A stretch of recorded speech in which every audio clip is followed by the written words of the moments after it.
Good morning, Malacanang Press Corps. Welcome sa regular press briefing, the Presidential Spokesperson, Harry Roque. Good morning, sir. Good Tuesday morning, Philippines. Good news, excise tax collections by the Bureau of Internal Revenue rose nearly 82% year-on-year in January with the implementation of the TRAIN Act. In particular, collection from cigarettes, cars, sugar-sweetened beverages hit 22.078 billion for January. This exceeds the 20.501 billion target for that month. We note, too, that there was a 30% incremental revenues from the tax reform law that will be allocated for social protection program, such as the unconditional cash transfer for affected sectors, including indigent senior citizens and Pantawid Pasada program for jeepney drivers and operators. Another good news on the Philippine goods continue to prove their world-class quality in the global market. Particularly, Philippine cacao beans are being used by a Japanese company for their chocolate brand called Nayuta Chocolatasha, which aims to match the Asian palate.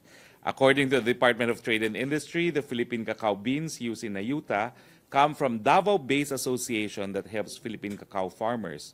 This association is integrated into the Japanese company's supply value chain, which in turn helps give jobs to fellow Filipinos. We're pleased to announce, finally, that the public may now participate in the government's Tanggal Bulok, Tanggal Usok campaign, a project of the Department of Transportation in line with the nationwide implementation of the Public Utility Vehicle Modernization Program through the Sumbong Bulok, Sumbong Usok digital chatbox hotline.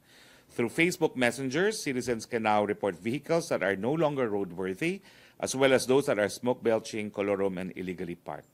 The platform likewise accepts complaints on illegal vendors, among others, traffic violators. No? The SBSU chatbot hotline may be accessed by the citizens through the IAC Facebook page, which will automatically allow them to post a photo or a video of a violator and give the location where the violations was committed through global positioning system. Update on Mayon.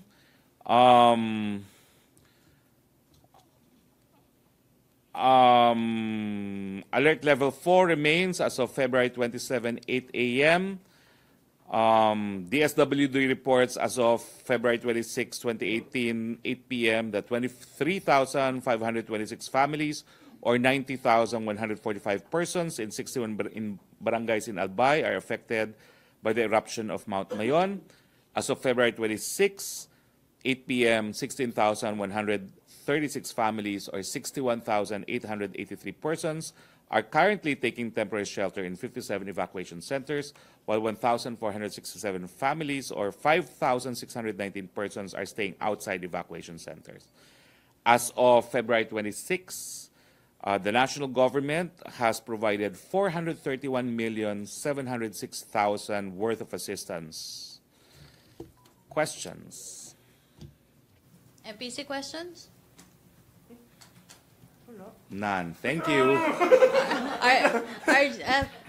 Joseph Moro. Sir, yesterday, the Iceland, yung foreign minister nila, before the Human Rights Council, called on the Philippines to allow the special rapporteur to conduct an investigation without conditions into, extrajudicial killings. To those familiar with the special rapporteur system, all investigations must be consented to by state parties. No? And there's no one that can compel a state party to allow an investigation if it does not want to do so. Of course, the statement of the Iceland ambassador is an expression of his home state, but it's an expression that we don't have to heed. Again, if they're going to send a special rapporteur to the Philippines, it must be someone credible, someone who is an authority in the field that they seek to investigate in, and must be objective and unbiased. All right, so sir, in principle, do we welcome any investigation into the extrajudicial killings? Well, I'm about to make a recommendation as a Presidential Advisor on Human Rights. There's at least one rapporteur that I will recommend be allowed to conduct an investigation, but I can't divulge for now which rapporteur this is. So yes to investigation, but no to Agnes? No to? To Agnes Calamar. Agnes. Definitely not Agnes. Pero okay As I have said before, it's her fault that the home state does not want her in.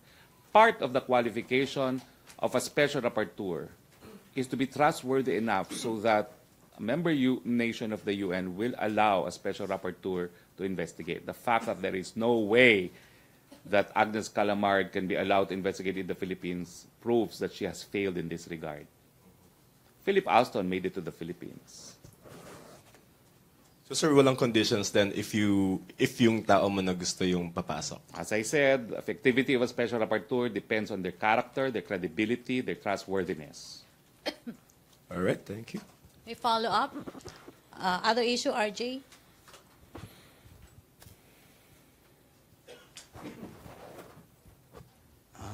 Sir, last night President Duterte sought for a compromise on labor contractualization or ENDO, saying hindi natin mapipilit ang mga kapitalista because that's their money. Does he retreat on ending ENDO as he promised in 2016? I don't think he has retreated. He has asked for more time to study the matter, and that's what he's doing now. He said, sir, there must be a compromise. Ano pong ibig sabihin nun? I do not know. I have an inclination, but unless it's announced by him, I would defer commenting on it. But there is a possible compromise. Yes, I have heard of it. Okay po. Okay, Pia? Sir, follow-up lang dun sa ENDO. Sir, what type of compromise is the President looking into? Let's wait for the president to announce it himself. Also, sir, in his speech yesterday, he announced that the Philippines is set to receive some 5,000 firearms And from he did not identify from whom. I will not identify either. He will be the one to announce. So, would it be from Russia or China, sir? I just said he will be the one to announce. For me to convince would be to confirm. I defer to the president in that regard. Sir, what other countries ang tinuturing ni President Duterte as friendly aside from Russia and China, sir? India, the rest of the world, Australia, see? So, Israel, and our neighbor countries in Southeast Asia.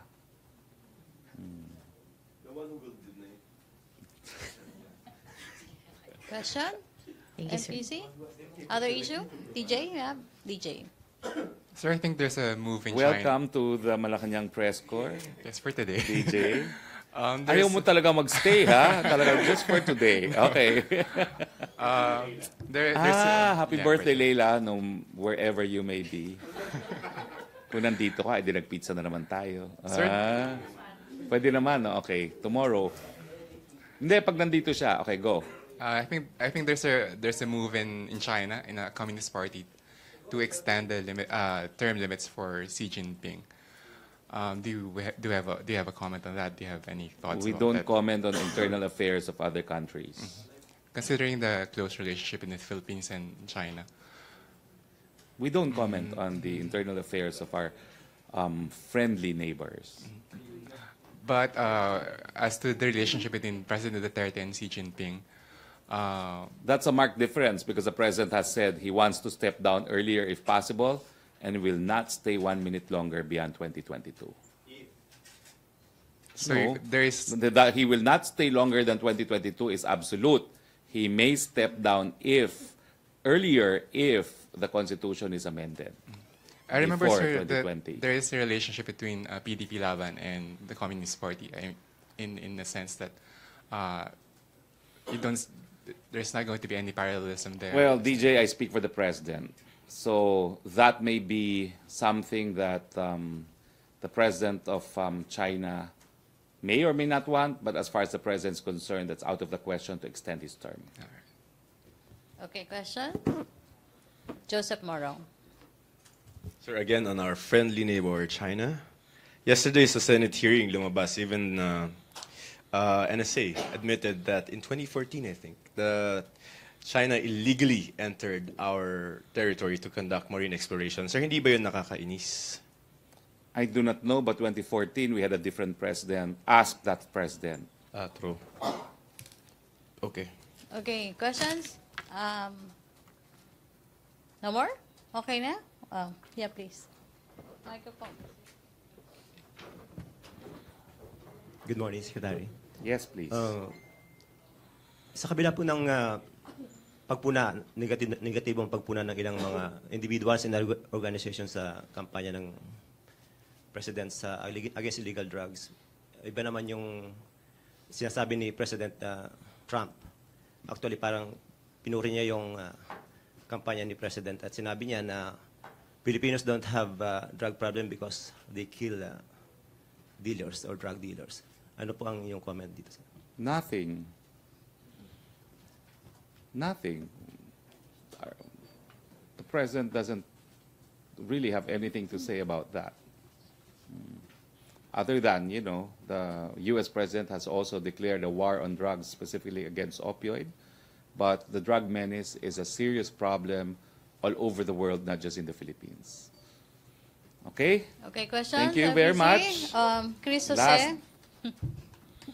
Sir, sa isang event po, inendorso ni Mayor Sara si Yusek Moca and Senator Pia na tumakbo sa pagkasenador. Although tumanggi na po si Yusek Moca na tumakbo nga po sa pagkasenador. Sa tingin niyo po ba tama lang yung tumanggi siya na tumakbo sa pagkasenador? Naku, ako po yung spokesperson ng presidente. Tanungin niyo na lang si Asek Moca. Ha? But that's her personal decision. Okay, Prince Goles. Sir, good morning. Can I just get your reaction on Senator De Lima's statement that you have bartered your reputation and dignity for political gain? As I said, happy anniversary on your first year of detention. May you spend the rest of your life in jail. Good night. Goodbye. Wait, sir. Or just, Nigeria. may follow-up pa ba? Or... So that's my reaction. Si Snaps. Ako, Bumalik, hindi ko sayang. Pero nakuha naman yung walkout na. Anyway, sir, I think sa yung Nigeria ambassador natin, may nag-complaint na mga staff for alleged corruption. It will be investigated. The president takes this very, very seriously. Okay. Okay? Okay. Thank you. No more questions? Okay, thank you. Malacanang press corps. Thank you, Presidential Spokesperson Harry Roque. Back to our main studio sa Radyo Pilipinas and People's Television Network.